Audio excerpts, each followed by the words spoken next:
my first supercars, I was doing Uber to pay for it. You're doing Uber to pay for the McLaren. I kid you not, I probably within the first 7 to 8 months, I made it back just in business. Don't take advice from people you don't want to be like. Social media has made it seem where like you have to impress everyone else that gives literally no shit about you. I'm probably one of the most expensive in the city, and I don't care. I'm gonna be that person because you're gonna get my quality at the end of the day. To have you work on my car. How much would I be looking at? When I first started, probably a couple $100. I had days where it was like the shop was empty, cobwebs are like flying. Me and my wife used to detail cars with people's used condoms on the floor, bro. What is it today? 20, 30, 40,000. I've owned cars that are upwards of $1 million, but this little BMW M3 is crushing it more than my GT3 RS or my McLaren did. Once you've made a certain amount of money, I feel like the most fulfillment you can get is when you watch people change their lives because of things that you've helped them do. Nero, what up?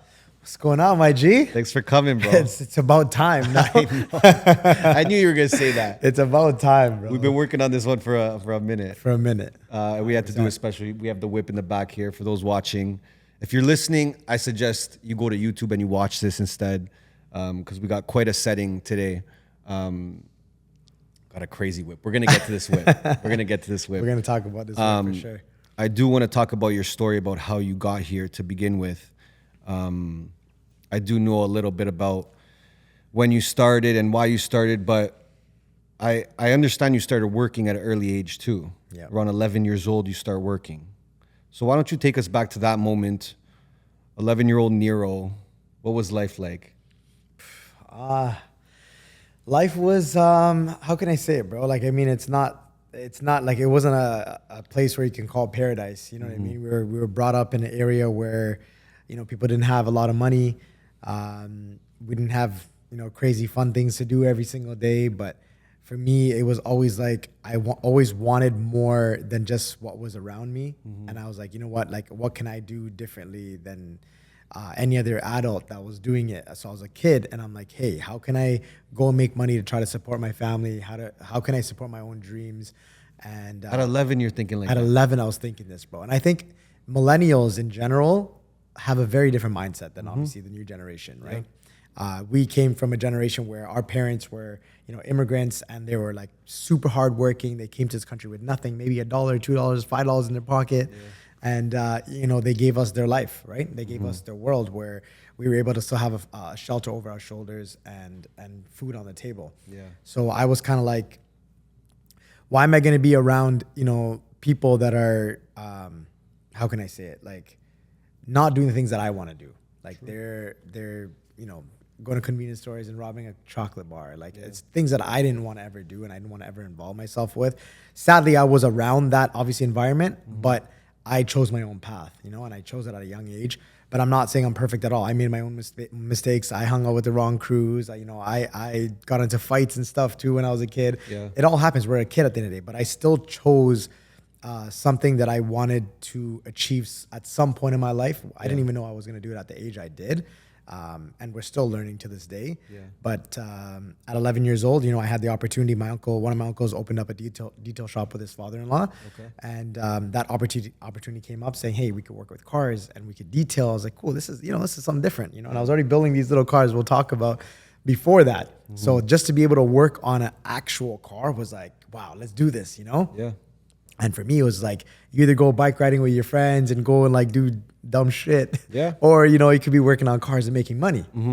So it was that. And then my other uncle, my mom's sister's husband, he was working at a gas station at Weston and Finch. Okay. If the OGs know, it used to be a Beaver gas station. Now I think it's an Ultramar or something like that.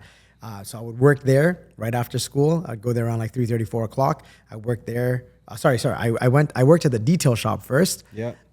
From around 3:30, 4 o'clock to about 8, 9 o'clock. And then I would work at the gas station. It was a full service gas station. What time you at the gas station till? Bro, I'd be there till like 1, 2 o'clock sometimes. Stop. At that age, yeah. At 11 years old. At 11, 12 years old, bro. So you got 2 jobs.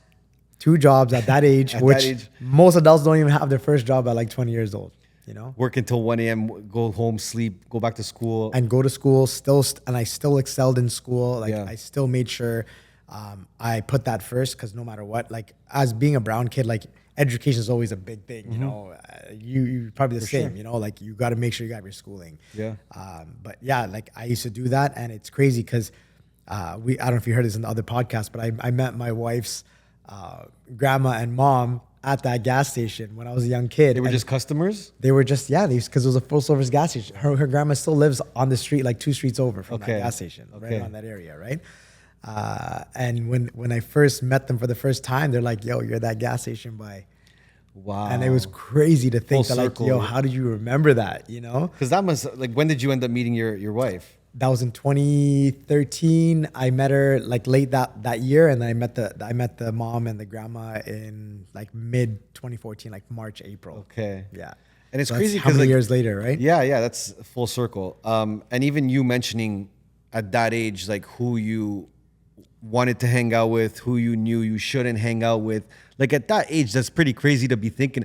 Some people even our age still don't can't understand think, that yeah. of like how important the circle and the company you keep is. Yeah. Right. So that's impressive. But what I want to ask you too is, you know, you mentioned you're working with your uncle, your other uncle as well. Was there anything that they taught you at that age that really stuck with you? Big shout out to our family at Minting, Canada's top spot for sports cards, trading cards, collectibles, and live hobby experiences. If you're just getting started or you're already deep in the game, they've got it all. Retail packs, high-end boxes, grading, supplies, and they even do daily live shows. Me and Anth actually have started building our own collection. We're stacking Ronaldo cards, grabbing some Funkos, and ripping whatever we got the itch for. You can shop online or roll to their store in Vaughan to rip, trade, and hit up their bi-weekly trade nights. Hit the link in our description below. Use the code MBH5 at checkout for a little bonus from the boys. Big love for Minting for backing the pod and keeping the hobby scene alive in Toronto. Yeah, 100%. Like my mom's youngest. So my mom's she's a sibling of 12. My dad is a sibling of 9. So they grew up with very big families. And you can imagine a lot of the older generation, they always had multiple siblings and they kind of took care of each other, right? Yeah. And my uncles always told me, like, listen, if you have a passion for something, just go and chase it. They kept saying that. And my parents, like, thankfully, like, I came from a family that supported, like, what I wanted. Whether the choices were like, hey, it's not a lawyer, not a doctor, not doing this. It was like, yo, you're going to be that mechanic. So in Tamil, they used to say mechanic putty-in. That means, yo, mechanic boy, you know? So like the aunties and uncles would say, like the cousins, like their moms would be like, yeah, that's that mechanic kid. They're throwing shade at you. Yeah, you know? Okay. And, but like we were even talking about this last time. It's like now they're asking us for advice. Like, Yeah. can you lecture my son or daughter, you know? Yeah. And it's not even saying in a disrespectful way, but it's just like when you chase something that you love and that you actually are good at, like, why not do that? Yeah. You know? Why not do something that you actually love where you're not going to do something that your parents force you to do and like you hate every day? Like you hate waking up being a doctor, bro. And being a doctor is amazing. Don't get me wrong. But if you don't want to be a doctor, why are you a doctor? Yeah. You know? And I think a lot of people will fold in that situation because of the kind of doubt that people bring, Yeah. right? Especially a young man too, Yeah, right? 100%. Because you're just trying to make people proud, trying to do the right thing as men. I think we're always just trying to still learn what's the right thing to do as a man. And 100%. I want people to look up to me. I want to be this man. And to have that kind of doubt at that age, what did it feel like for you when people were doubting you? You know what? I'd be lying if it didn't affect me, because the doubt was always there, and the doubt was probably more so with like the closest like people that are to you. Like usually it's your closest family or your peers, your friends, right? It affected me for a little while, even when I first started my business. And like I'm not here to point any names, but you know, like it's like, hey, am I actually doing it right? Like, should I be doing this? Maybe I should be listening to them. But then I finally got to the point where I was like, why am I trying to take advice or like listen to someone that's not doing what I'm doing? Like, you're still working at 9 to 5. My slogan is fucking 9 to 5. It has been that since the day I opened my business. Like I feel literally, like that's for the doubters too. yeah, like That it's one was for literally the like, doubters. and don't get me wrong, I'm not bashing anyone that does a 9 to 5 sure. because you could do an amazing job doing the 9 to 5 job, right? But that's not for me. Like I was always the one that would rebel in like, not in a bad way, but like I always wanted to do what I wanted to do because I know I'm good at it. Yeah. So why do I need to work for somebody else to do that? You know? Yeah, man. I don't know. It's just, Yeah, that rebellious side, like again, maybe you just didn't like authority or anything, but you channeled it the proper way. There's obviously the negative way to channel it. Yeah, You exactly. start doing shit that, you know, it's not good. not a good path to go down, but you like kind of I went down a path where I did what I have a passion for. Yeah. You know?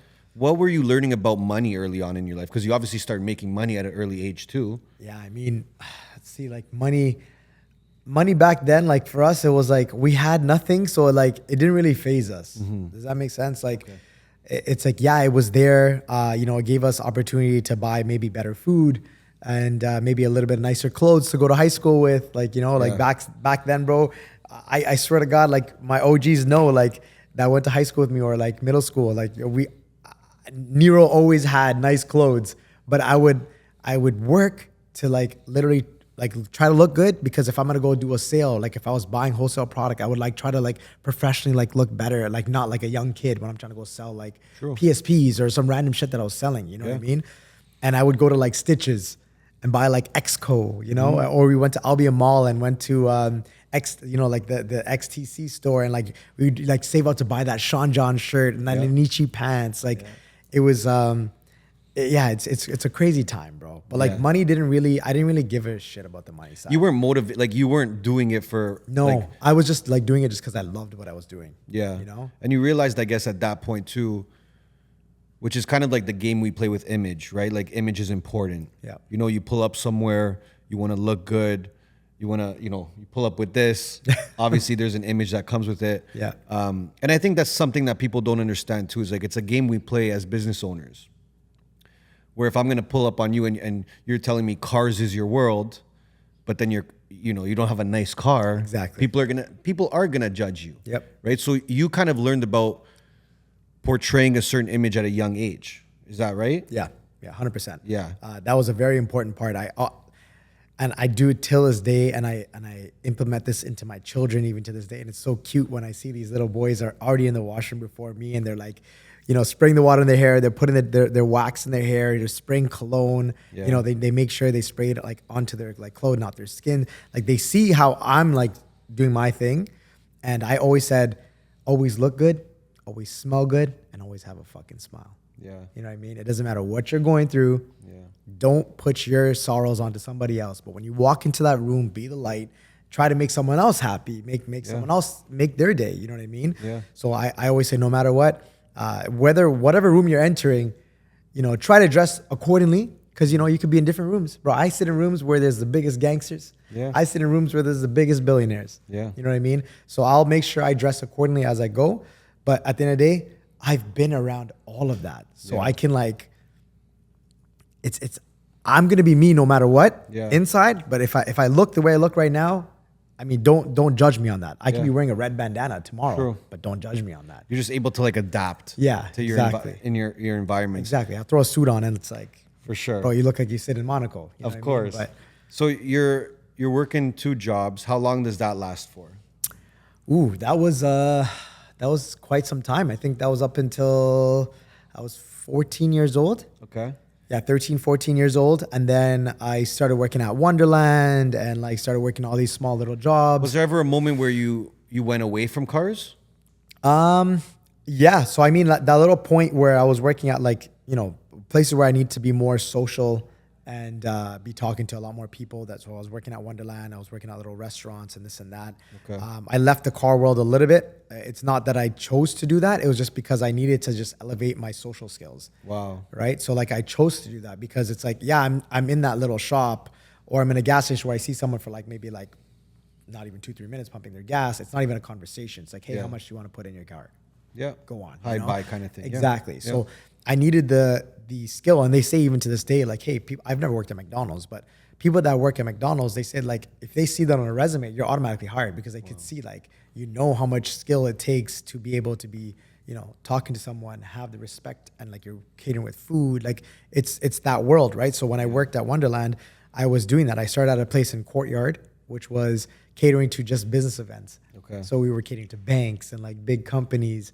And some of my friends that I went to, I worked with there are people that have businesses now that I work with in the car world now, which is crazy, you know? And it started from Wonderland. Yeah. And then we worked our way up. I used to make pizzas, you know, a little Italian coming into me. So I was working at Pizza at Wonderland, worked in different parts at the park. And I just kind of kept going from there. and eventually worked at Canadian Tire. Then I worked at a bunch of dealerships.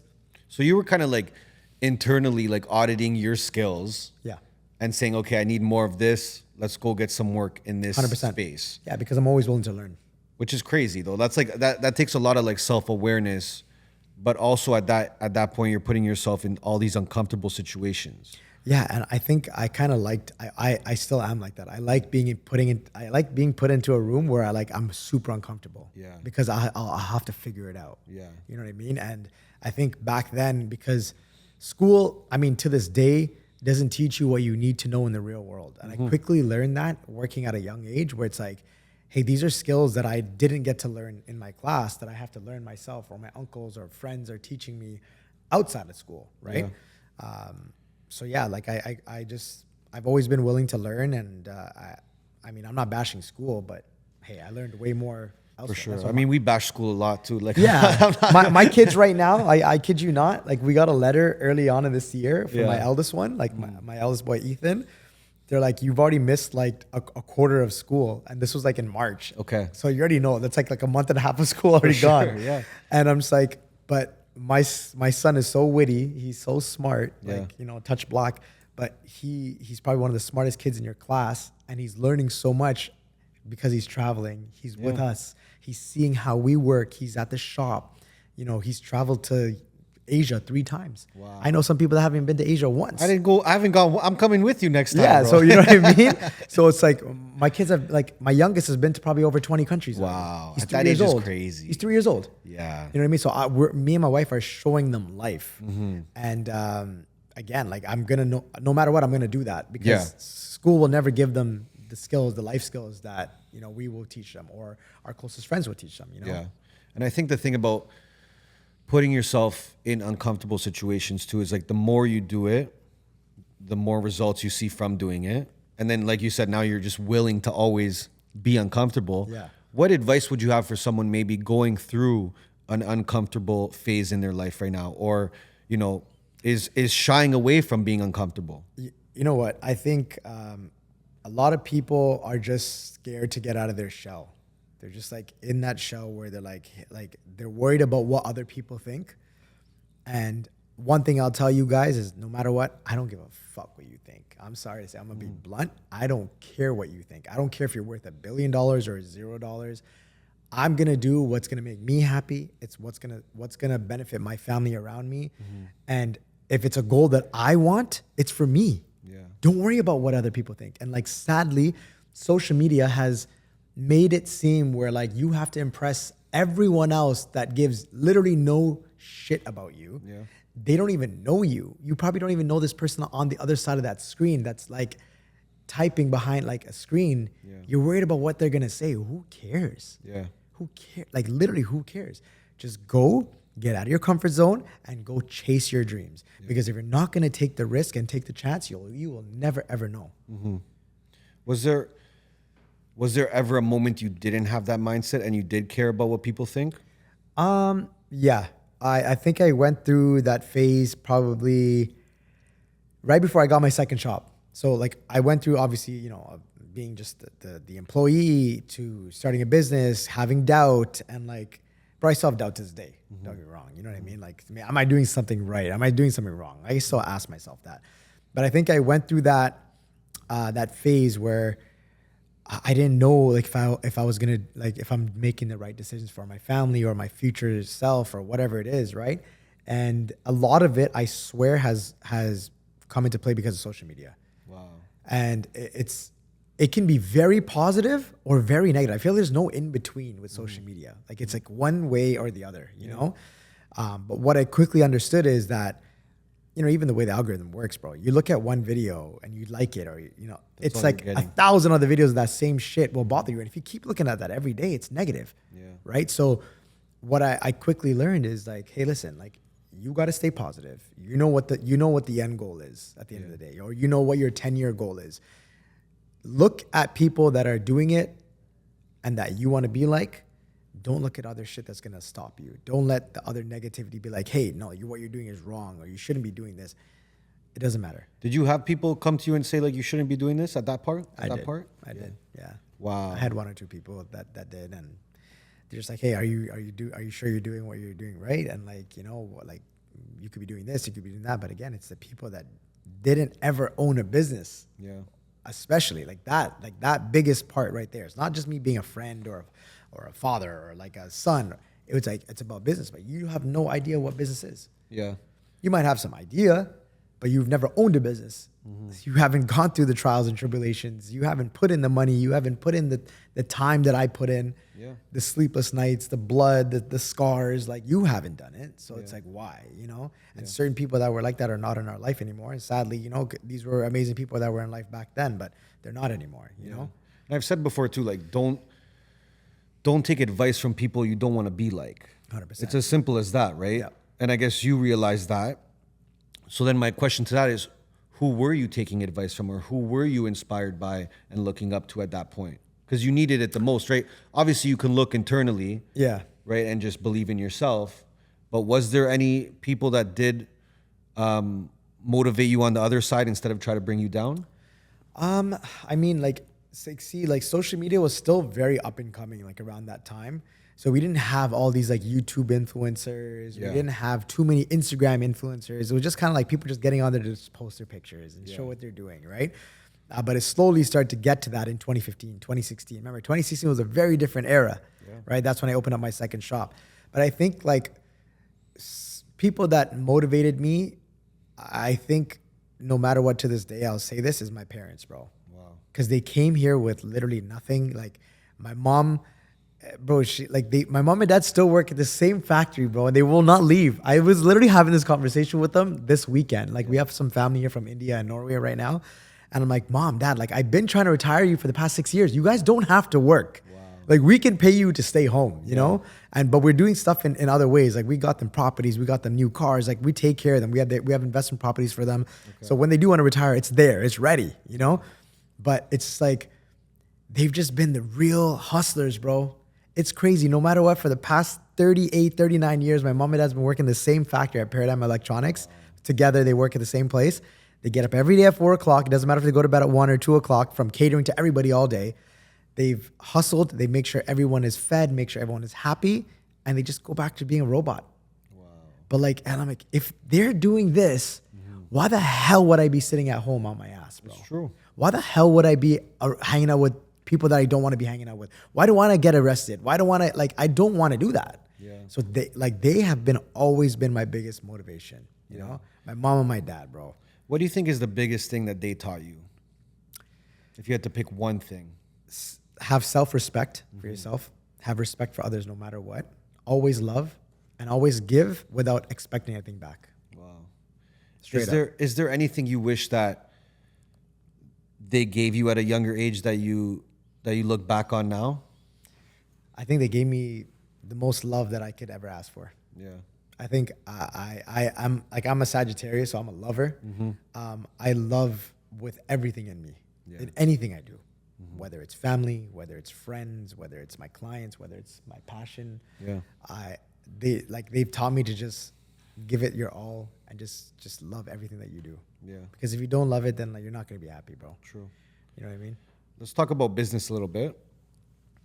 When did you realize that you had a skill or a knack for entrepreneurship? Was there a moment? For entrepreneurship, I think I'd say maybe around like 14, 15 years old. Okay. This is when I told you I started like just wholesale some stuff. Like, bro, I would buy stuff in bulk. Yeah. I was buying even clothes that like it would have like an exclusive drop, and I would sell it. And all my guys back in high school, they know, like, bro, like I could shout out my boy like Natish, Ruzba, like all these guys, you know, they're doing big things right now. My boy's a cop. My boy Natish is a big comedian now. And these are guys I grew up with, you know? And they've always seen me like, Nero's always like walking around with a big wad of cash in his sock. Like that would be me too, eh? in my sock, bro. Yeah. You know, because bro, we grew up in Rex. You know what I mean? You're like Jamestown Rex, so you gotta like make sure your money's like hidden. Yeah. But yeah, like I used to just sell whatever I could find that I could sell and make a little bit of profit on. Yeah. I remember I had a bunch of Sony Ericssons. I don't know if you remember those, like the swivel phones that had the best speaker. It was like blue and orange. I had a bunch of those that I sold at one point, made some great money. And like, I just knew, I'm like, hey, like I want to open a business one day. Yeah. Like if I could do this hustling now, like why not? Yeah. you know, And you knew you wanted to be your own boss, I guess. 100%. I already knew at a young age. So, walk me through the first shop. You can walk me through kind of day one or month one, and what was that like for you? Because that was your first kind of shot at working for yourself, right? Yeah. So I was working at a shop before that. It was a private shop where I was mainly doing engines, transmissions. I was swapping motors all day long, bro. I was putting transmissions on my shoulder and dropping it down. Like it was like that. You know what I mean?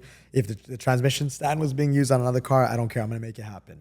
We'd make our own blocks and wood and like drop the motor down on that. Like we figured it out. So you're kind of learning, sorry to cut you off, but you're kind of learning about everything to do with a car up until this point. Yeah. Right? I guess at the shop you're learning all the ins and outs of being a mechanic. Yeah, and I think like that was a place called Dex Auto, and I worked at multiple places before that. Obviously, I was at the Honda dealership before that, but you're mainly doing like your oil changes, spark plugs, quick warranty work. It wasn't like things where like you would actually learn how to really do like real mechanical deep dive And work build, right? Yeah. And you're catered to one brand. Okay. Versus when I was at the private shop in that 3-4 years I was there, 3 years, I learned the most because I was working on everything. Okay. You could be working on an exotic, you could be working on an old car that's back in the 60s, and we had to figure it out. You're doing brake lines, you're doing fuel pumps, like you're doing stuff that you wouldn't traditionally do at a dealership because most of those cars are brand new and they're all like warranty, and these guys have them for a couple of years. Yes, you do have your clients that have been bringing their cars for the past 10 years that maintained it, but because they've been maintained so good, it's not doing major repairs. You don't have to do much to it. You're not doing crazy repairs that you would do at a private shop. So kind of worked from there, and I was in Dominican in 2013, and I was laying on a beach, and one of my boys, like we were just having this conversation the other day. He's like, "Yo, Nero, you said you were gonna do it, and you came back and you did it." And he quit his job and started doing his own thing too. Wow. We both had that conversation. So I came back. I'm like, I want to open up a shop. I just looked on Kijiji, and I just started looking at different leases. And this place ended up being like one Signite away from that shop I was working at. Okay. Right. So we found the lease. It was an Indian guy, very, very nice guy. And we negotiated the lease, but the place was like super rundown. Mm-hmm. You're in the Dominican, you're on the beach. And what, you felt like it was a moment? It was already leading up to that, where it's Yeah. like I knew that I just can't keep working for someone else that didn't appreciate what I was about, like bringing to the table. And this was just like a thought you kept having in your mind. Yeah. So like, bro, like I kid you not, bro, I was bringing 500-600K probably in revenue to that place, and it's like you're not valuing what I'm bringing there, but like I'm bringing even my own clients. Yeah. Like, I used to do work with on my mom's driveway, so I'm bringing it there. It's like, Okay. So why am I not doing this myself? I didn't want to go do full mechanical. My whole idea was to go into detailing and customization. So it's still Okay. very different, right? Okay. So I wasn't trying to take away from his business at all. Like I was never that, right? True. I'm just kind of bringing you back to that moment because it's like those moments do happen in life where you keep feeling something. It's like it's like a light bulb just turned on. Yeah. I was just laying there and I'm just like, why am I doing this? And why am I working for somebody else? When I just started doing quick math, I'm really good at math. Yeah. I'm doing quick math. I'm just like, how many clients have I brought that are my clients? I could even just been doing the private jobs on my driveway. Sure. Or my mom's in the garage, Sure. But I brought it there and I'm like, hey, even if I just do X amount of clients and even do the detail side and, do the occasional like motor swap or like lip kit, wheels, caliper paint, just random shit that I thought of doing back then. Yeah. I'm like, I could make 3-4 times X that I was making there. And I was making great money. Don't mind me. Like I was making amazing money as a young kid there and working at the banquet hall at the same time when I was working at those two jobs. I was making more than most people did going to school for being a lawyer at that time, you know? So, but I put in the hours, you know what I mean? I'm working like 100, 110 hours a week. It's crazy. There's no sleep, right? But I'm like, if I'm doing this for somebody else, I could do that for myself. Yes, it's going to be hard. It's going to be scary, but eventually it'll get to a point where I can make way more and build build generational wealth that way, And we did it. We started. It was scary. I had days where it was like the shop was empty and like cobwebs are like flying, but it happens. And social media had just really kind of popped up. Instagram just started popping, and I kept being consistent. I made 3 to 6 posts a day. No matter what, every day, and I don't even think stories was a thing back then, but it was just a post, right? Okay. And that quickly just kept getting out there, and then people kept inquiring. And to this day, I don't have a website, by the way. Wow. Which we're about to like fully lock in. Yo, but it's 13 been years all later. 13 years later. It's just been push marketing. Hey, listen, just that, pushing that, your that face, goes to in your show face, how in your well face. you've been able to market on social media, though. Yeah. Right. And those days that the shop was empty early on, like what did that do to you mentally? I can't say that it didn't mess me up, because I'm like, am I doing something right? Like, I was making great money doing this, and now I'm here, right? But at the same time, I still found ways of making money, because I was still kind of working at the banquet hall here and there. Okay. And I would still try to sell wholesale stuff, whatever I could. And I just never gave up, bro, because I always believed that if I'm going to do this, I'm going to do it, and I'll figure it out. And as I kept going, I just kept trying to learn. So I kept trying to YouTube stuff. I just kept trying to say, listen, if this person's doing it without any network and made it, why can't I? So it's just kept giving myself that positive mindset. Yeah. And then I kept just growing from there. Yeah. What did you learn at that point about taking risk in life? I think taking risk at life, I already learned at a young age, bro. I was already taking a risk working at a young age, working in an area where it's like you can get run up on and like robbed at any point. True. I'm working at a gas station. We have money in our little like satchels, and like we're holding, like you can get run up on all the time. Everything was a risk. But I guess more in terms of, let's say now, a business risk. You're using your money to open this up. Yeah. So the business risk. So I'll say this: my first shop, my biggest mistake was using my own money. Okay. And I quickly learned that when I opened my second location, that I always should have used the bank's money, use the loans that are available to you if you're able to get the loans, right? Yeah. And then eventually, even from that, like going on to the third shop, we learned that even you could take loans, and even if it's at this percent interest, you can even do something else with this much interest, loaning it out or doing this and that, like using the bank's money. Yeah. If you built enough credit to do that, you are doing something well in life, right? Yeah. So that was, a mistake that I made at a young age. But everything, there's a learning curve for everything, right? For sure. And so you said you were using socials mostly to get clients? Yep. Right? And what were you, I guess at that point, as a business owner, how are you learning what to charge people, what to offer people? Because again, it's kind of like your first go at being the business owner. You were employed many times, but now you're the head honcho. Yeah. And it's like, how are you learning about that side of the business in terms of what should I charge this guy? Or how can I raise my prices? I think that's something everyone goes through. Everyone does first go through couple of that. years. So what I did was, obviously, even before opening the business, I made a bunch of calls. I was just kind of seeing what the prices were going for certain services in the area, and kind of based it off of that. And I did put myself up there a little bit more in price, just because I always believed that anything that I did, like my attention to detail is just so crazy, right? Like I always put that extra mile in. Like certain things that people would ignore, I won't ignore, So I did charge that premium, but I made it very evident while I was even on social media that I am doing those services better than someone else. So my prices are this price for that reason. And I said it the other day, I'm probably one of the most expensive in the city. Wow. And I don't care. I'm going to be that person, because you're going to get my quality at the end of the day. Yeah. Right. And when it comes to pricing, okay, well now obviously your pricing is where it's at for sure. Yeah. At a higher level. How much do you think it has to do with the brand that you've built?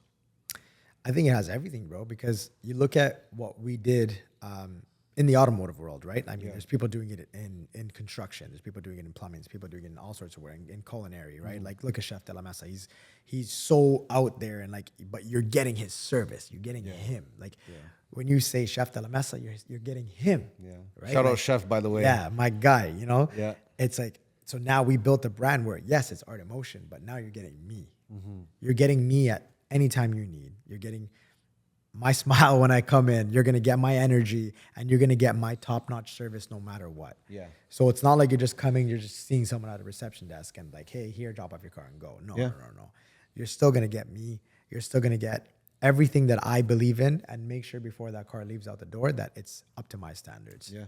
Right. See, that's how I am too. I believe in like a strong owner is always there, is always present, but they're always showing their face. Like, why people want to work with you is because of you. Yeah. But at the same time, that's also a lot of pressure on you.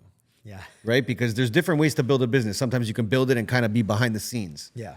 And be like, I don't want to have to always be there for this business to succeed. Yeah. right? The route you took, it is more pressure. It is more work for you. Yep. But how have you been able to deal with that pressure, knowing that you are the face of this business? People are coming just for you.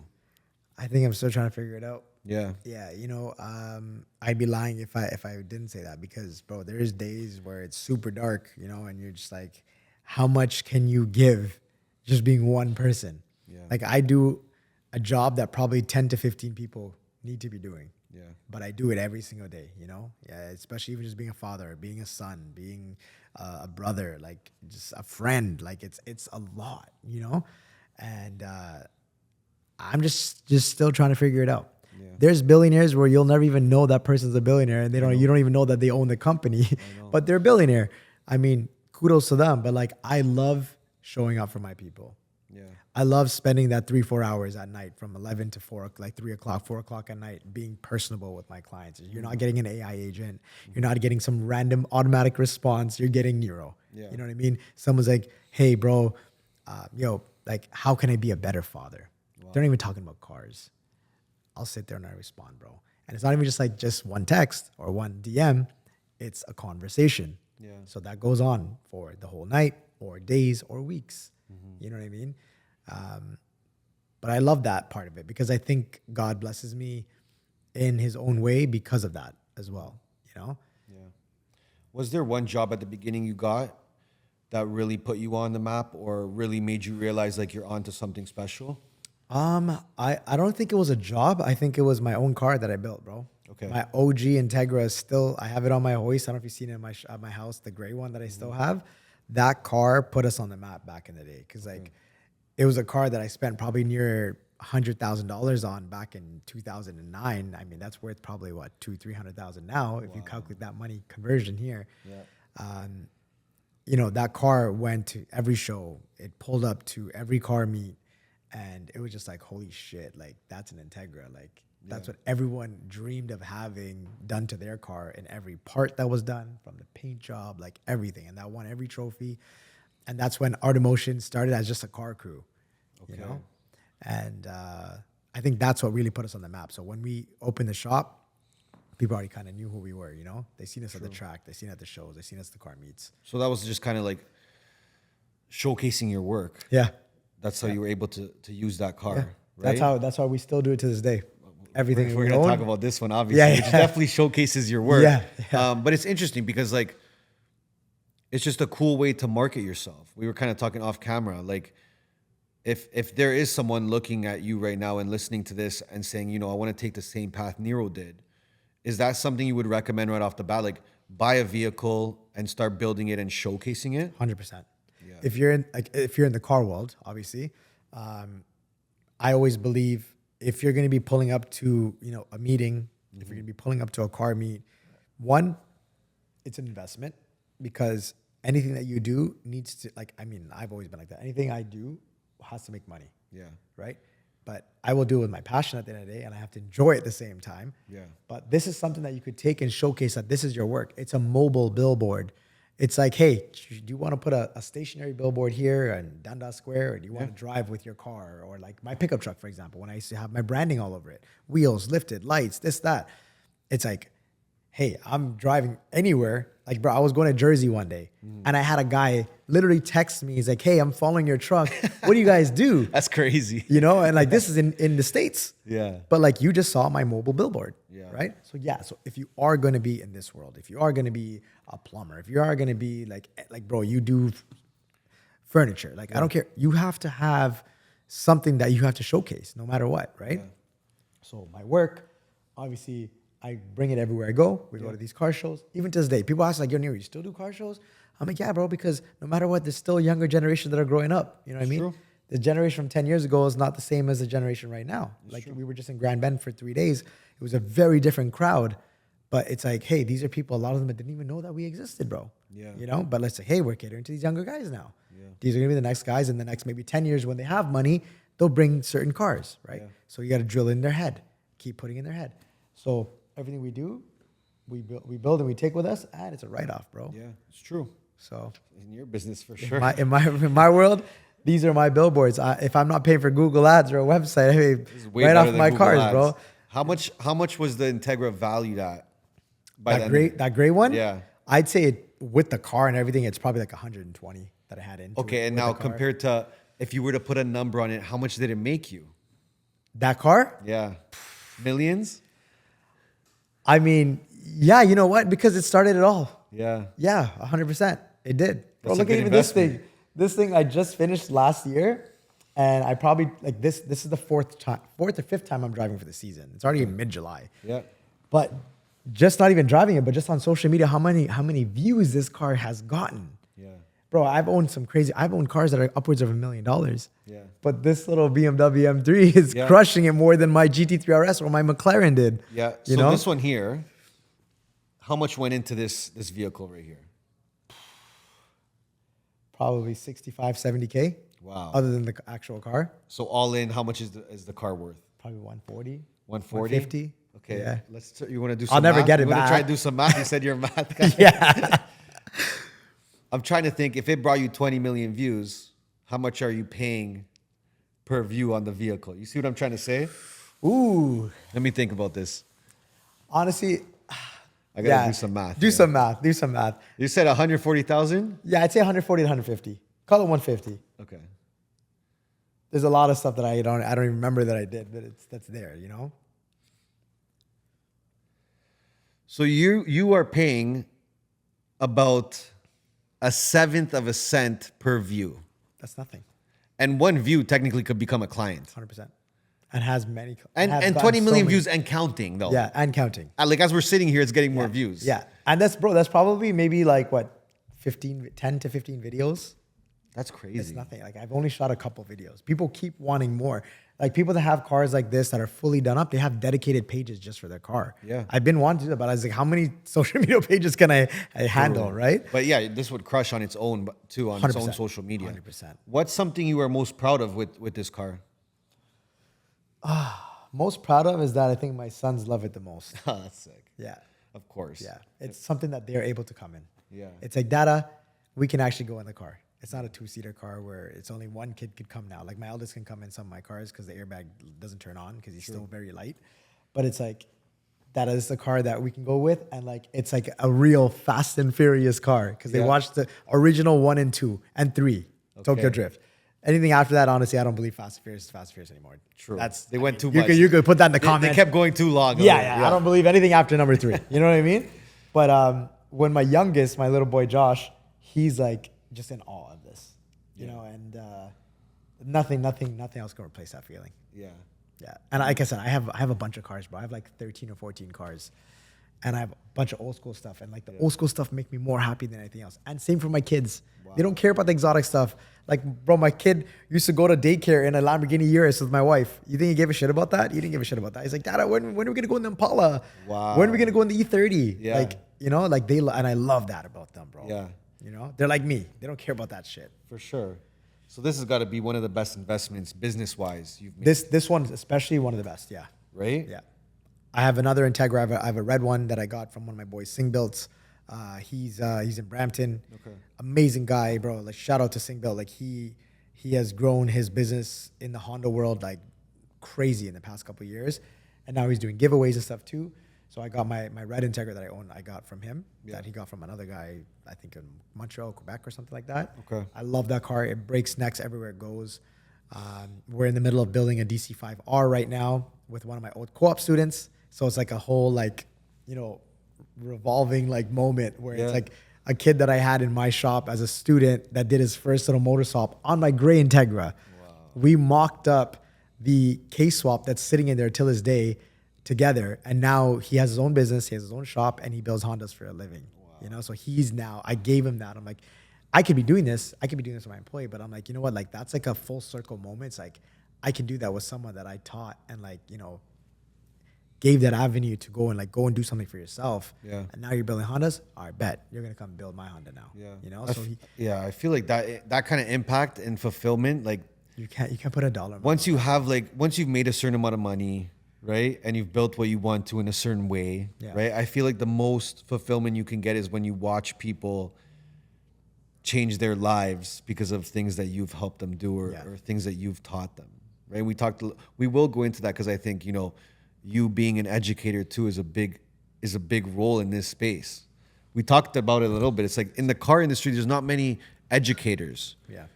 There's a lot of people that document what they do, but they're not really saying like, hey, like come with me, I'll teach you how to start this business that I started. Right. Which is cool, right? I think that's as a space that, if you enjoy educating people, you could definitely thrive in. What I want to talk about though is originally, let's say I came to you year one. How much would I be looking at in terms of an average cost to work with you and to have you work on my car? When I first started, probably a couple $100. A couple $100. Yeah. What is it today? 20, 30, 40,000. Wow. I think one of my biggest projects was like over 100K. What would you say is the reason why that price changed so much? I think just real like growth. We just kept growing in the business. We kept doing things that a lot of people weren't doing. We started setting a lot of trends that a lot of people didn't even know about. Yeah. And so that opened up a lot of doors where people thought, they didn't even think that they can even do certain things like that to their car. But we showcased it as much as we could, right? And we, instead of just focusing on 1 or 2 or 3 services, we literally do everything. And if there's something that we can't do at our shop, we have partners that we work with. We have subcontracts that we work with. It's very well known. Like, I don't care about that. People know that, right? But at the end of the day, you're coming to one place. You come in this house, your car is going to leave this house done. Yeah.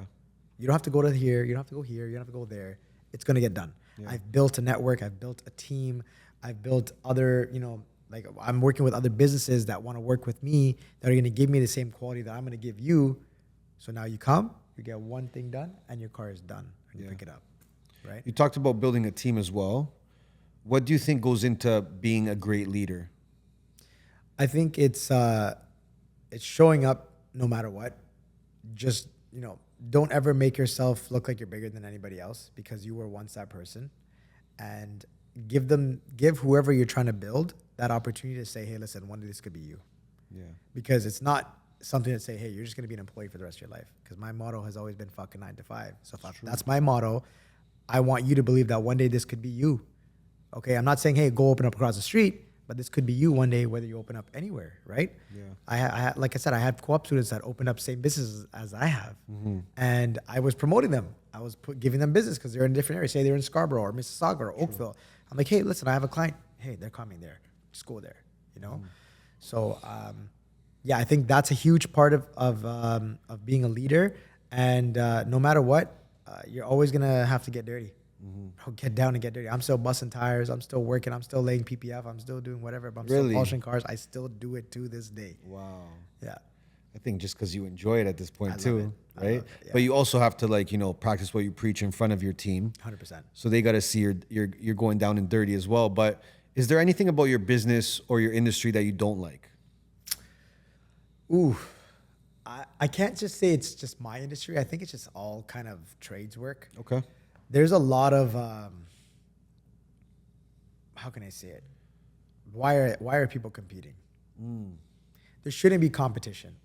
And there shouldn't ever be the thing saying, hey, I'm the man. Mm-hmm. I know everything. Because honestly, you don't. Yeah.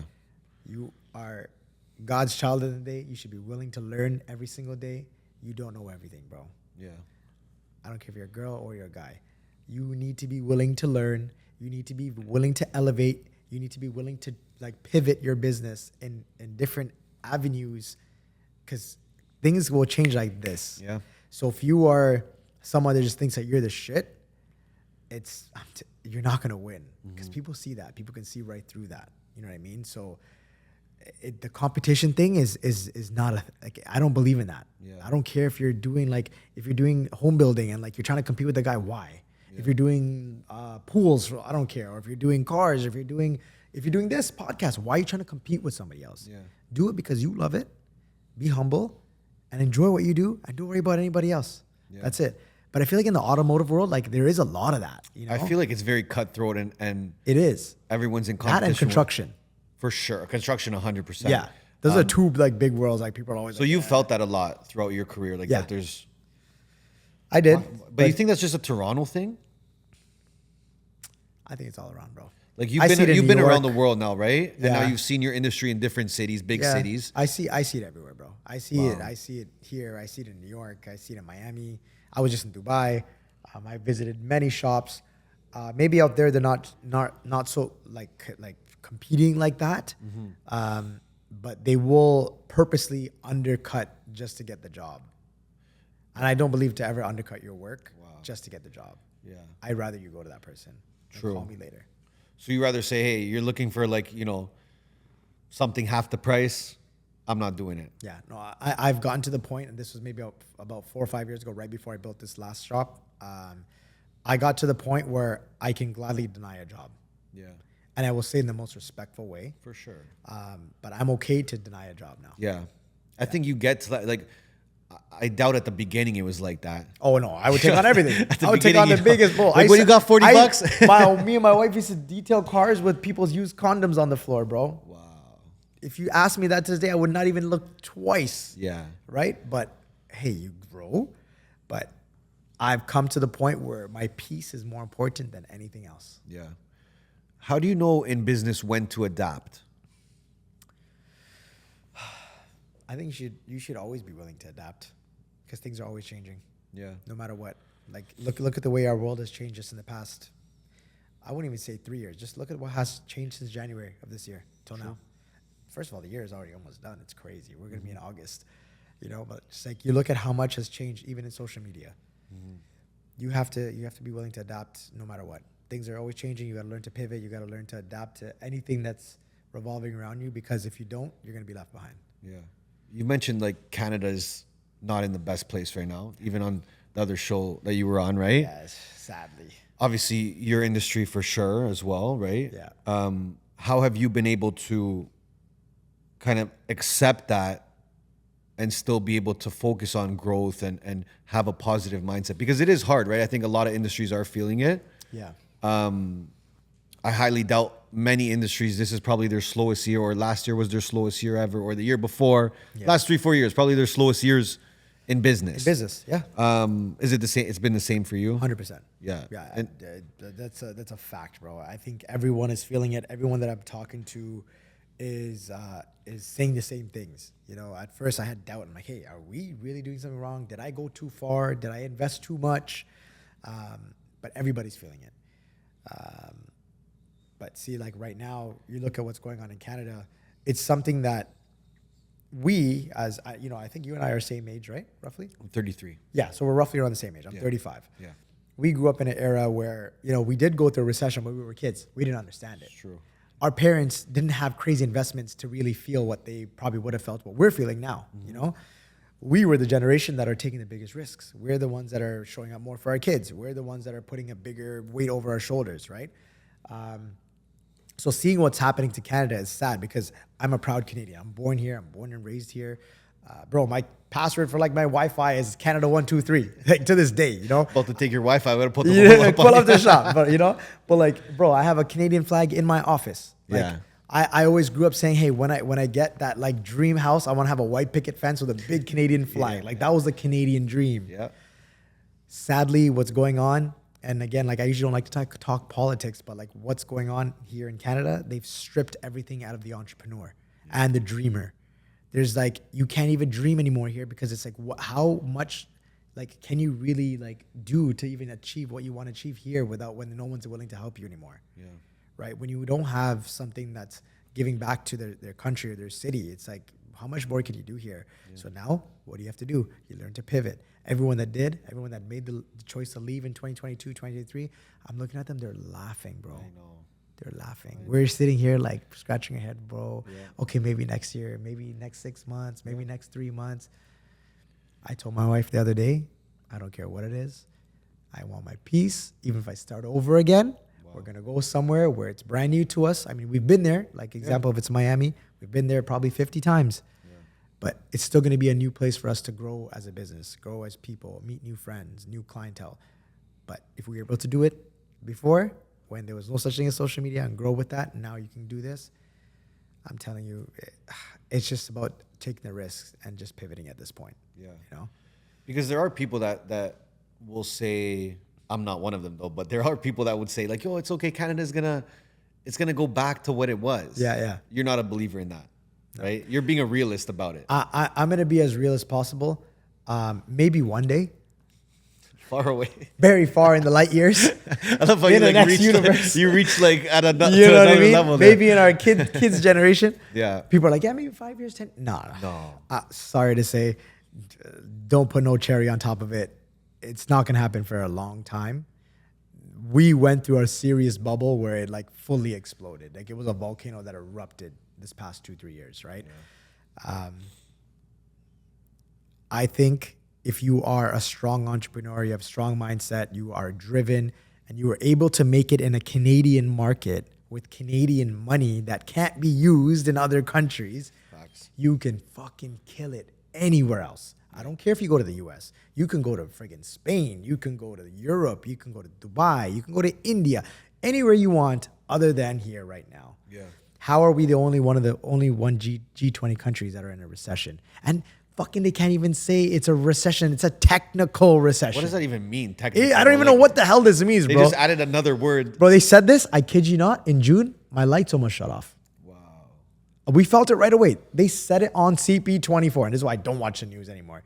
My wife like puts her phone and watches. I'm like, you're like, don't be doing that. Like, it messes your brain up. Of you know? course. But they said it, and I kid you not, like no one called for like 2-3 weeks. I get it, school just ended, this and that. I'm like, what the hell is going on? This is supposed to be like our busiest month, you know? Wow. But I took it away. Hey, you know, we revamp. Not that we're dead. We still have work. We still have collision work coming in. So we're still like busy in that aspect. But it's like the people that are spending money on the luxuries, meaning new cars, protecting their cars, you know, maybe adding wheels, whatever. Like there was things that they would do in the summer they weren't doing. But then like, you know, it kind of eased off. Yeah. They weren't really talking about it. And then now we're in July, like we're crazy busy again. But it's like, what happened in June? But see how quick the news can like really mess shit up, you know? I feel like for your industry, especially like your services, especially like what you offer, I feel like you kind of have to be around people that have that extra income to play with. Yeah. Right? Obviously you have your regulars and they're always going to come to you. Yeah. But attracting new business, now you're really, before you were attracting like your clients were like the top 10%. Yeah. Now you like need the top 1%. Right? You need the people that really, okay, it's a recession. They still have money. Yeah. One thing I say is people that have money always have money. Facts. Like That's true. Like the old money. You know what I mean? Like the older generation. There's a reason they have money to begin with. They're smart with it. Yeah, 100%. So now you're 13 years in the business. In your opinion, what makes a successful auto shop? I think, you know what? It's always willing to learn what's new, what's coming out. And, you know, right now the whole hybrid thing is like a big thing that people are talking about, where like all these supercars are hybrid assist and this and that. It's like if you're a mechanic, you need to be willing to obviously adapt to that world and elevate yourself to that world, because if you don't, you're going to be left behind. You just won't be working on gas cars anymore. In the very near future, a lot of stuff is going to be fully electric. If supercars are going to this level, you know what I mean? Like, what are you doing? So I think, yeah, just always be willing to learn. And but you look at it the other day, I took apart like $1 million Revelto with my employee Javier, and people were just like, bro, the car has like 50 kilometers on it. You're taking apart a car into a skeleton. Have you seen it? It was literally like almost a bone skeleton at that point. And it's like, bro, I didn't know how to take apart that car before, but I had to learn to do it. True. So I wasn't scared to say, hey, sorry, I'm not going to take on the job, but I'm going to figure it out. I'm going to do it the best way possible, because when I do something, I'm going to make sure every single bolt goes back. So example, like the side blade on the car. Like we took apart that whole rear clam. We call it a clam, like a crab shell. Yeah. Just to get into the inner channel. Like if you look at a Revelto later on when you get a chance, look at the Revelto, even the old Aventadors, SVJs, there's this air channel that goes over the rear clam where the engine is. There's like this air pocket that goes through where the rear quarter glass is. So air goes through there and it goes into the engine, right? But it's this little air channel. Yeah. But just to get into that little area where we were trying to PPF was the reason we took apart the whole car. Wow. Lambo was like calling for like 50 hours labor. We did in 3.5 hours. But we put the car back with not even one single bolt, one single nut left. So example, like the side blade. Yeah. There's 3 parts of that side blade. There's upper bolts, the mid bolts, lower bolts. Okay. Some of them are different thread pitches. Some of them are longer. some of them shorter. So even with that, I bought like 15 or 20 containers. Each one was marked. Wow. So driver's side, rear blade, upper bolt, boxed. Mid bolt, boxed into that thing. Lower bolts, boxed. So it went exactly the way it came apart. And these bolts are probably like the tiny, bro. Dude, they're probably the difference between each one is probably the tiniest thing. And the one thing I will say again, and even if you're a tech, if you're a mechanic, I don't even like to say mechanic. If you're a technician, you have to be willing to spend money to make money. Just like in business, you have to spend money to make money. But as a mechanic, as a technician, or a plumber or a woodworker, you have to keep buying new tools. So I didn't have certain tools for that car. I had to call up Snap-on, and I had to call up some of these local tool shops to get specific tools to take that car apart. Wow. So I invested. I didn't even make money on that job. I lost a lot of money on that job, but at least now I know in the next Revelto, I get in. I have the tools now. I have certain things, and I know. And now we'll even do it in faster. We'll probably do it in an hour and a half. Wow. So your time will get cut down less, right? But you have to be willing to sacrifice to make more on the next job. True. Yeah. What's the biggest thing that you've sacrificed to get here?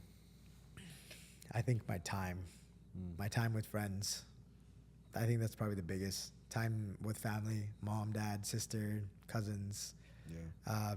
Because I started working at a young age, like I feel like, bro, like I've worked 3/4 of my life already. Mm-hmm. It's crazy. I'm 35, you know? If I worked since 11, that's 25 years. Damn. Like you think about it, like most people work that in their entire life and then they're retired, 25, 30 years are done. So the time is something that I'm trying to buy back now. We talk about money buys happiness, right? I know you're probably gonna ask that question later, but that's the biggest thing that I miss. Yeah. And, Art in Motion, I would say very impactful brand, what you've built. In your opinion, what makes a brand powerful?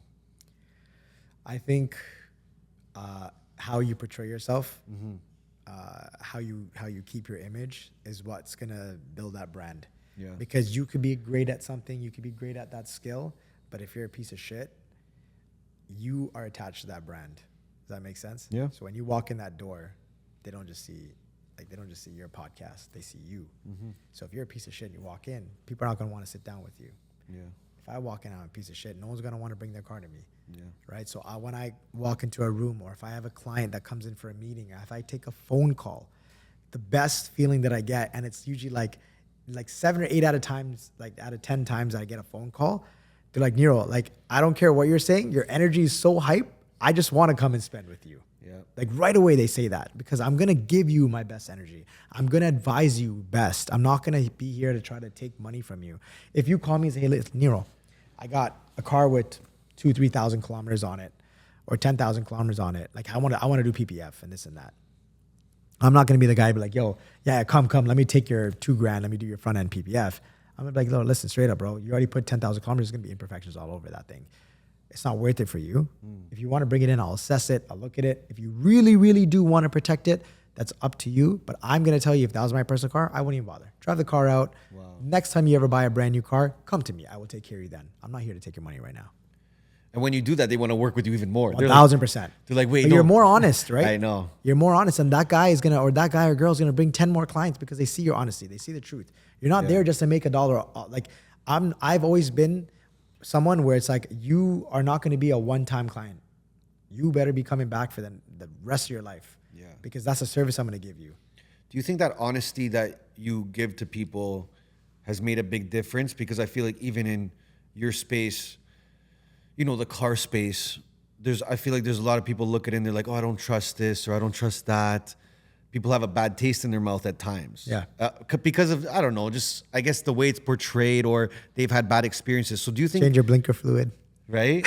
Or just, oh yeah, I did all this to your car and then they didn't do nothing to do you think that honesty has gone a long way for you? And especially in your space? 100%. And I think because we talk about it so much, even on our stories and online, people see, they see the real vision. They see what we're about. They see what we stand for. And especially for my women, bro. Anytime a woman calls, I will educate them. I'll spend the extra 10 minutes if I have to educate them more that maybe someone didn't educate them, that they were going to be almost cheated at another shop. You know what I mean? And sadly, like I said, just that blinker fluid shit, like people make a joke about it, but women get screwed in the automotive industry big time. People get screwed in the construction world. I have a client that's an agent. I'm not going to say her name, but she got screwed royally for hundreds of thousands of dollars in the construction world because she was a single mom that didn't know better. You know how fucking sad that is? That's so fucking sad. That's so fucked, bro. Like, I don't care if you're a guy or a girl, but like that, like, No, but of Why? course it happens to them because they're vulnerable. they're and vulnerable. The people know that, okay, if I they tell can- her about this they renovation, think that they don't know. Yeah, and they probably didn't even do anything. Yeah. They say I'll put this like thick drywall, but you just put like some cheap China shit. So Like, do you think it's like, common for, let's say, a woman to go to like a mechanic and That's for always them been a to be thing. charged for something that the mechanic doesn't do? That's always been a thing. That's why they always say like, hey, like they'll put it on this thing, like they make jokes that like we changed your blinker fluid. There's no such thing as blinker fluid, bro. Blinker fluid is crazy. It's crazy. They're Bro, probably it's crazy. They're probably like, they're probably like, oh, thank you. Thank you for that. Thank you. But you wouldn't believe how many, not even women, bro, how many men get cheated For on sure. that too, bro. For Because, sure. bro, like people learn to like read people to see if they're smart or if they're just not educated. I feel like it's one of those things too where like a person just has to blindly trust the mechanic. Yeah. At the end of the day, the average person has no idea what they're about to do to the car. Yeah. A mechanic can literally take your keys, not even go inside the car, give you your keys back and be like, yeah, I did X, Y, and Z. I'll give you a perfect example. Yeah. I'll never forget this. I think it's like 2014 or 2014. I was only like a year and a half into my business. This is when I used to do a little bit of mechanical, like when I was there, even though I didn't want to. Okay. So one of my clients' cousins had hit me up. He's like, hey, listen, like I have this issue with my brakes. I'm getting these spongy brakes. I just went and got my whole brake fluid changed. They did a pressure test. They see no leaks in the brake lines. I don't know what's going on. Can you look at it? I'm like, so how much did you spend on this other place? He's like, oh, I spent a couple $100. They change the fluid, all this shit. I'm like, all right, bring it in. Bring it in. The first thing before I even put the car in the hoist, I'm like, okay, let me open the hood. Let me just check the reservoir. I look at the reservoir, bro. It's black as shit. I'm like, where did you change your brake fluid, bro? So you're talking about blinker fluid. This is a man, okay? He was well older than me, but he didn't even check if they even did the job. So I look at it, I'm like, bro, this thing it's full of crud. Like you can, like you're pressing on the brake, you can see bubbles. There's air in the system. They didn't bleed your brakes. Because if they at least put new fluid in, they would obviously flush the system and you bleed your brakes. Yeah. He's like, there's no way, bro. I'm like, bro, look at this. There would be no way. It's black. And the car was like probably 12 or 13 years old. Yeah. Probably had never been changed. Wow. So I'm like, okay, wait here. I'm going to run up to National Exhaust. It was right on the corner when I was in my Brampton shop. I came back within like 30 minutes, put on the hoist. I had all my original tools when I was a mechanic. I had my bleeder tools, sat there. I got him to go in the car, got him to pump the brakes. I'm like, yo, just sit up there, just pump it. It was only me, right? I'm like, pump the brakes. I'm going to bleed the system. Bro, flushed the whole system, went for a drive, and the car was perfect. Wow. And I charged him like $60. It was like $12 for the fluid, maybe an hour of my time. Yep. And he spent a couple $100. They didn't do shit. And that's a man. Is there advice you can give someone when going to a mechanic, like what they should look for? Or I know, like it's hard because like you're not going to tell them to pop the hood. They're not going to know what they're looking at. But Yeah. is there advice you can give someone that goes to a mechanic to make sure that what they're saying they did? Always, I mean, if your car is in a point where it's derelict, where it doesn't move, it doesn't drive, obviously you can't do anything. Yeah. But don't be afraid to get a second advice, especially if it's a major repair. Dealerships too, like you never know. There's a lot of these guys are young entrepreneurs, and a lot of times they don't even know what they're doing. They'll say, "Hey, change the engine." You don't even need to change the engine. You know what I mean? Like, but be willing to get a second piece of advice, and don't be afraid to use Google or YouTube. Bro, you could be a doctor nowadays and like self-diagnose yourself. You can self-diagnose a car. You can learn how to do certain things yourself and save so much money. You could honestly go to Canadian Tire and buy a cheap like Stanley or a Motormaster set of tools, Yeah. and do like a service on your car just by learning on YouTube, and you just learn to do something yourself and still pay even cheaper than you would have done at the service. Wow. So it's like, why not? What's the easiest thing someone can learn how to do themselves that a mechanic would do for them? Change your oil, be able to change cabin and air filters is the easiest thing that you could do. That's one of the biggest rapes in the industry, especially at dealerships. Bro, to change a cabin and air filter, some dealerships charge $300, $400, $500, $600. when it costs maybe 10, 20 bucks for the one for the air filter and maybe another 20 bucks for the cabin filter. And it probably takes like 10, 15 minutes to do, right? To be able to do that, be able to do spark plugs, simple services. You can even like an accessory belt on older cars. It's usually not that hard if you just have like a certain like wrench, you can do it, and a pry bar. Other than that, I mean, those are like your basic stuff. And if you're willing to learn how to do brakes, a lot of newer cars, you do need certain tools. You need tools to like push back pistons, like electronically. But if you have an older car, you should be able to do brakes, change your tires, like rotate your tires. Like obviously you don't have a machine to change your tires, but rotate your tires. You should be able to do stuff like that. You should be able to do even as a woman. Like I see many women that are killing it in the automotive world, and they're doing full on swaps, building turbo cars, like they're building crazy race cars. So you should be willing to learn. If you're able to, go to the gym and lift some weights, you can spin a wrench. You're going to get a lot of maybe hate from the mechanics out there that have been making the money on it. I don't care. It's not even that, bro. Like the sauce. But it takes a certain someone to actually go and learn how to do it. So I 100%. I'm not saying everyone's gonna do it, bro. No. 99.9% of people are still not gonna do it. For sure. I'm just saying you should be willing to learn. Just like sure. I was willing to learn how to do certain plumbing stuff. I was willing to learn how to do electrical. Yeah. So now when I bought all these properties, I was able to go and save tons of money. Yeah. I learned how to drywall and paste with my dad that was willing to learn himself. I watched him do it. We built our basement at the house he lives in right now. And I was there, bro. And instead of paying someone to do my interlock, my hardwood floors, I watched videos and I learned how to do it. I rented the tool from Home Depot, the knee tool, and I did my entire floor myself. And that was in 2008, 2009. How old was I? I was 19 years old. Wow. And I was building a basement with my dad. I didn't know anything about construction. Yeah. But I was willing to learn. The power of YouTube. Yeah, bro, YouTube is fire. So let's talk about I don't want to talk too much about real estate. I know you've mentioned it in some of the other podcasts you've been on. But how many properties do you have right now? Currently, I think we have 7 or 8. We are in the midst of slowly liquidating. I was talking about in another podcast. I just want to just get out of here and just move my money elsewhere and out of the real estate world because it's not doing too well right now. Obviously, it did amazing for us to be able to attain those properties in the first place. Yeah. So I'd say with a smile on my face, hey, we're taking the L. We take the L. We did it before without having any knowledge. Now we have the knowledge, right? Yeah. And I have, I think, 3 or 4 more that are closing. True. Which I'm already dreading. So I bought a condo, for example, downtown. I think we paid almost 1.3 for a 1-bed, 1-bath. Wow. And that was almost $2,100 a square foot, roughly, I think. Damn. And now you're seeing condo prices are popping up for $280, $260 downtown Toronto. The prices and people are still not buying. Yeah. Bro, I could buy 4 or 5 condos now with that. So that closing is coming up in a couple of years. So we'll figure it out. You said your portfolio is down 13 million. If I sell all of it right now. If you sold everything right now, you would lose $13 million. Done, gone. Yeah. Damn, bro. Yeah, brother. How does that? I'm smiling. I know I'm even more sad right now than you are. You know why?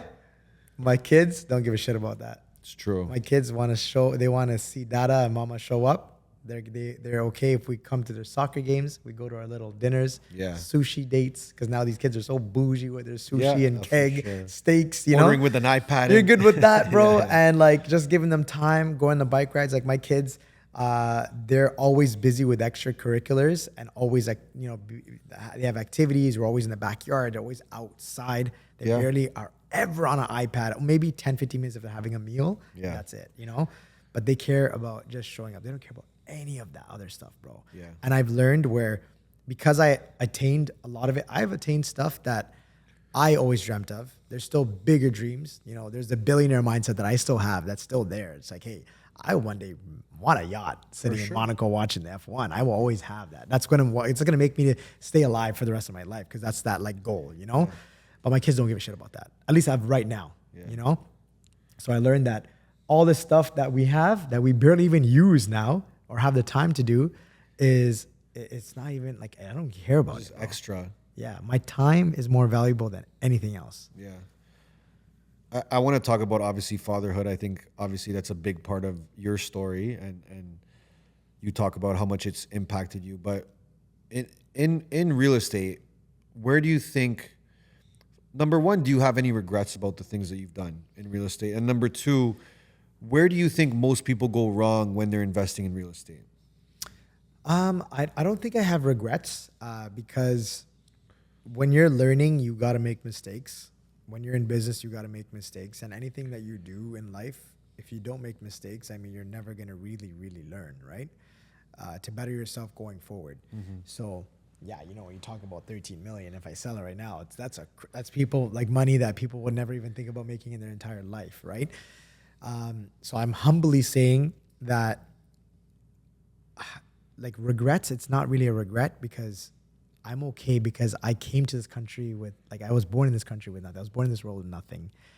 Real estate gave me the opportunity to even attain the things that I have because I made the right choice at a young age.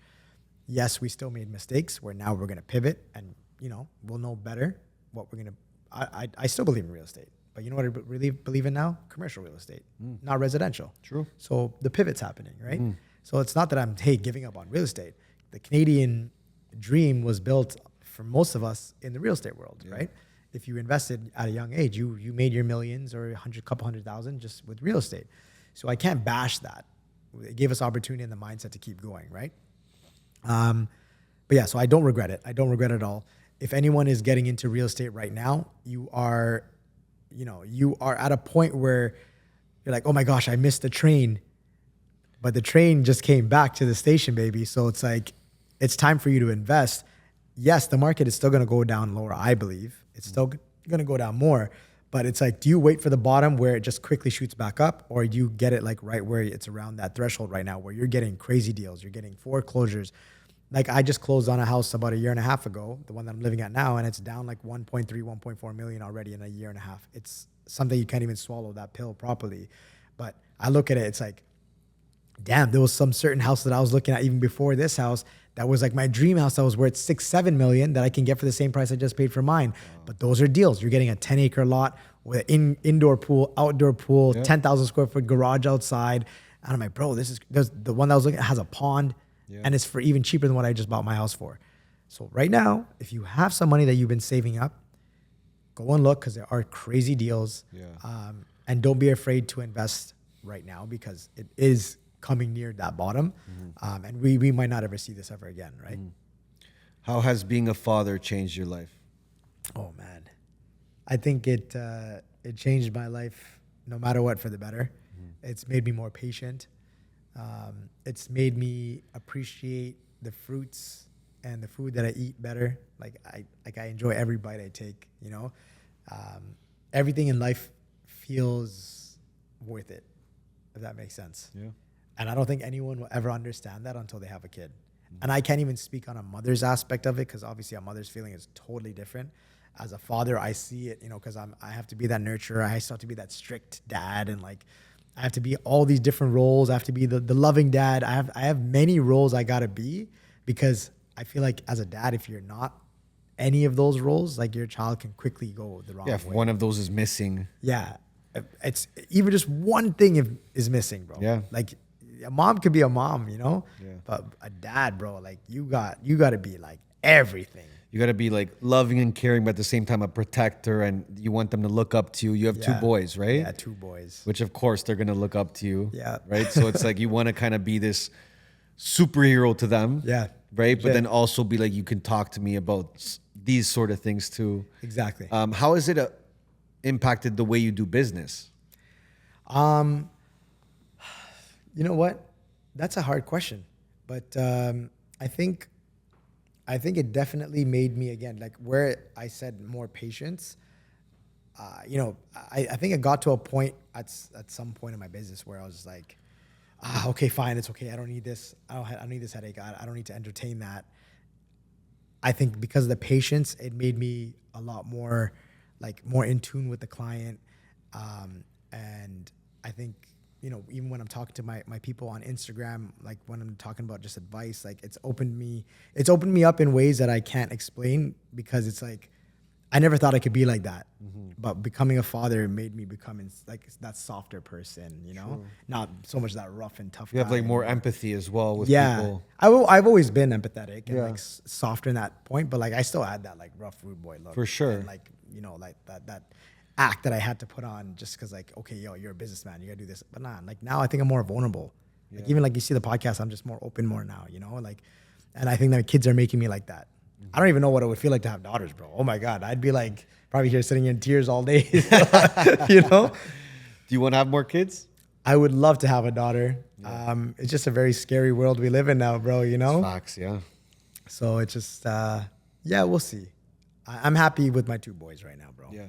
Is there anything you want to teach them that maybe you weren't taught at an early age, or anything you want to give them that you weren't given? That's hard because I was pretty much given everything I ever dreamed of from my Sounds parents. like it. It sounds right? like it. Yeah, like they gave me love. They helped me with everything I did. Anything I wanted to achieve, they supported. They didn't care that the other person was saying, "Yo, your son's just gonna be a mechanic." They didn't care, you know.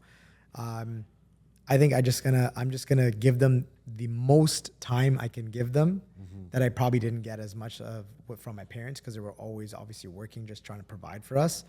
So I will scale back in any kind of luxury, any kind of thing that I want right now, because while your children are very young, you need to be their most. Yeah. So while you're there between, you know, their ages of like even 5 to 13, 14, 15 years old is that like real, like the hardest time that it is to be a parent, one.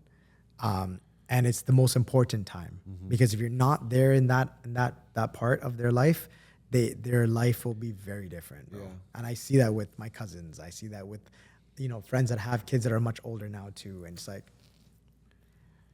what's the point? Yeah. Like your life is only so like, you only have this much of your life. So if you're going to sacrifice just a little bit of it, why not? Yeah. To have this much of your life to be the best part of your life. Yeah. You know, when your kids are there willing to come over all the time, bring their kids and like want to be around you. Do you have any advice for, let's say, a young father out there or someone who's about to be a father? Sacrifice as much as you can for them. Yeah. I mean, you're going to have goals, you're going to have dreams and all that stuff. But once you become that father, I'm telling you, if you don't sacrifice that little time like we just talked about, you'll lose it all, bro. Yeah. Yeah, especially even in your marriage too. True. You know, because like that part, a lot of people, you know, you talk about fatherhood, but you remember I told you there's that little pocket with your children. Once they become, you know, 16 to like 18 years old, they barely will be home. They're going to be working. They're going to be with their friends. They're going to go to college. So you have this little time with your children. Like, bro, my eldest is turning 7. My youngest is turning 4. I don't even know how like time flew so fast, you know? But once they're gone, who's going to be left? It's just you and your wife. True. Right? So, yeah, man, just sacrifice as much as you can. Like I never worked weekends since I got engaged. Wow. That was in 2015. I never worked a weekend, Damn. but I sacrificed it. For sure. Yeah. How important has your wife been on this journey? Oh my gosh, she's like, bro, she's my rock at the end of the day. Yeah. You know, she came into the business like 6 months into the business. Just like any marriage, you have your ups and downs. You know, you have your hurdles that you're gonna go through, trials and tribulations. You know, but she has been the backbone of Art Emotion, and everyone that's close to us obviously knows. They see her doing literally everything and anything to make sure that everything runs smooth. All the events are run like up to like my standards. Even like sometimes I don't even know what's going on. I just show up, you know. But it's all her. You know, and she sacrifices so much of what her dreams are for me, and I love her for that. And she does so much for my children, so I couldn't have asked for anyone else. Do you think a man succeeds more with a woman by his side? 1000%. Yeah. Yeah. Because, you know, you'll hear a lot of guys say, like, you know, maybe it's me giving time to something that's not my business, you know, but obviously she's helped with your business. I think it's a different scenario a little bit for you too, because she's been part of your business the whole time, right? The whole time, yeah. But you'll hear both sides of it. So you think definitely yes. 100%. Yeah. Yeah. Yeah. I mean, you're living proof technically. Right? Are you married? No. Not married. Not married. No girlfriend? Girlfriend, yeah. Okay, girlfriend. Yeah. Okay. So I'm curious to Call me when you get married one day. Oh, you have man. kids.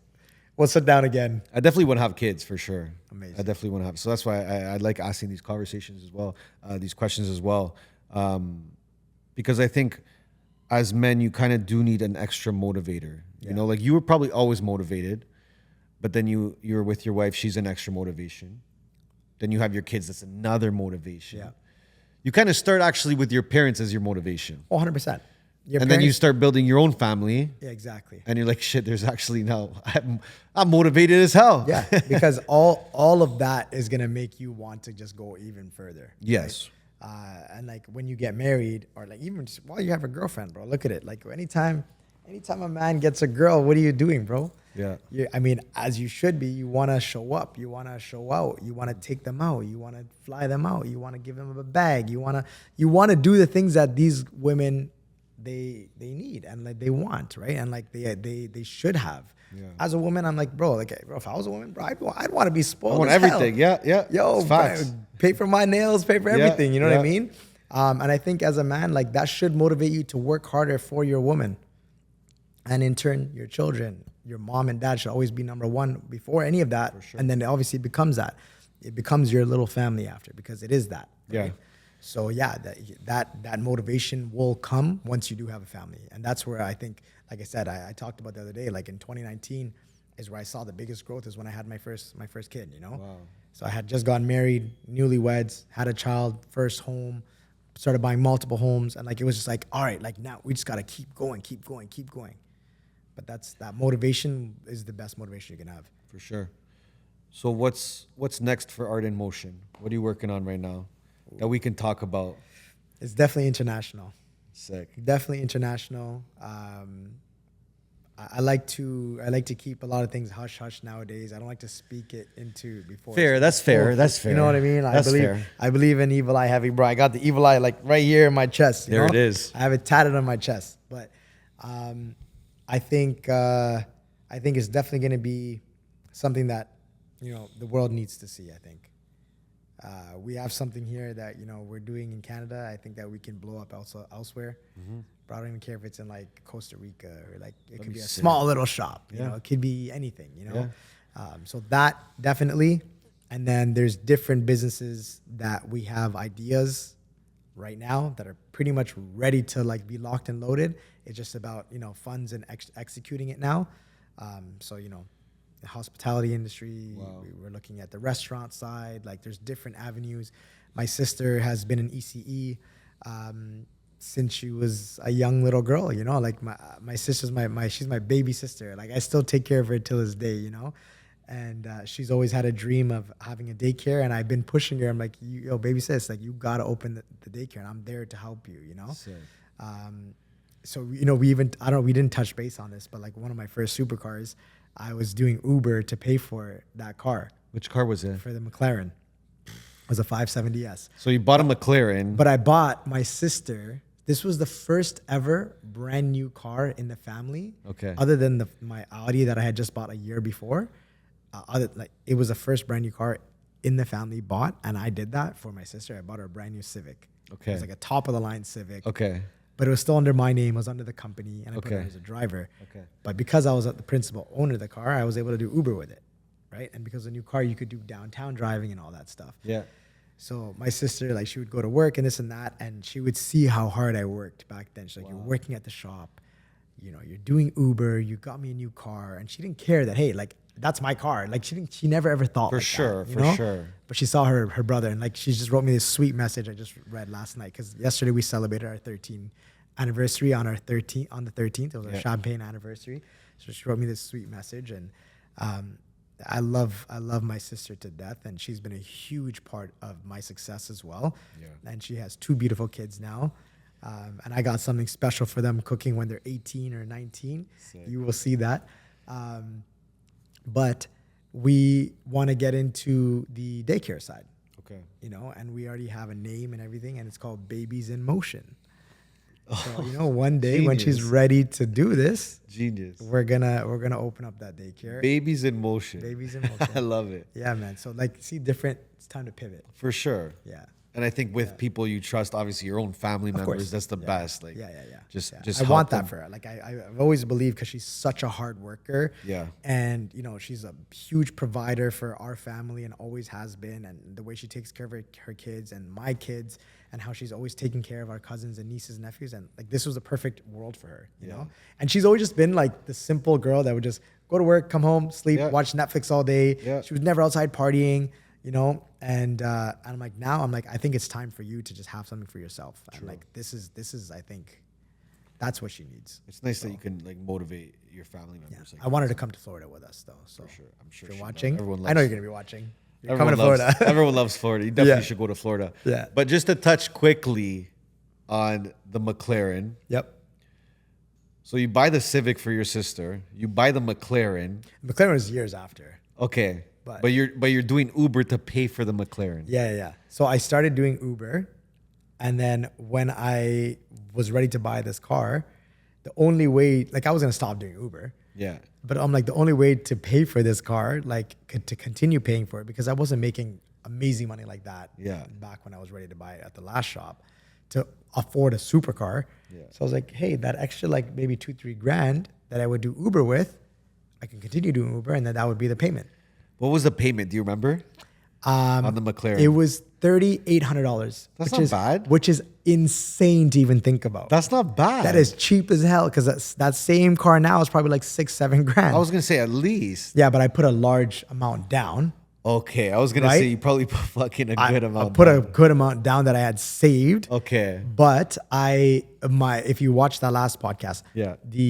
the vision was always obviously to get a supercar, to be able to go to these car meets and like show up and like look to that part and get that different type of clientele. Yeah. But I had bought the shop first. Okay. My last location. True. I was leasing for 2 years. I said I would buy the shop first. I bought it, closed, and a week later I bought the car. Wow. Exactly a week. I had an opportunity to buy a red one. 6 months before that, I put a deposit down and everything. Great car. I took it to Import Fest. People remember back in 2017 or 18, whatever it was. It was that beautiful red 570S. Didn't work out. Ended up buying the Chris Pfaff car, which was the Novatech edition. One of one. It was amazing with the roof scoops. Gorgeous car. And I did Uber to pay for that, bro. And I kid you not, I probably within the first 7 to 8 months, even the down payment I put back on that car, I made it back just in business. Wow. So that was another investment. 100%. Same thing. The shop went from here to here right away. Well, I guess okay, if he has a supercar, I feel comfortable bringing mine to him now. Yeah. Literally, like that's the decision making that people are making. 100%. But I will say this. Getting to that point obviously makes people very uncomfortable. Well, for sure. They're like, holy shit, how come this guy has that? Why does he have that? What is he doing? Is he doing drugs? Is he selling drugs? Is he doing fraud? Whatever. Like, I'm Tamil, bro. You know, like right away, the image is like, oh, this guy's probably doing fraud. You were getting someone like that's. Oh, yeah, all day. I still get it to this day. Wow. You know what I mean? But I'm like, yo, the OGs know how much I work. The people that are actually watching my stories see me working almost 22 hours in a day, 24 hours. Where am I doing this shit? For sure. Bro, these scars speak for itself. You know Yeah. what I mean? So it's like, the OGs know, God knows, my family knows. I don't care about anybody else. Yeah. You know what I mean? I think it's easier for people to just make an excuse like that, like, oh, this guy's doing this or doing that, than to accept what you actually did. 100%. 'Cause then Make that makes themselves them feel better, like, that oh my makes God, them maybe feel I'm not. small after, Yeah, right? yeah, Because it's yeah, like, okay, yeah. this guy's doing all this. That's how he got there. Yeah. And now I feel like shit. Yeah. But 'Cause that I didn't do mindset, nothing. that mindset's the poorest mindset you could have. No, because you should be like they should be inspired, Yeah. right?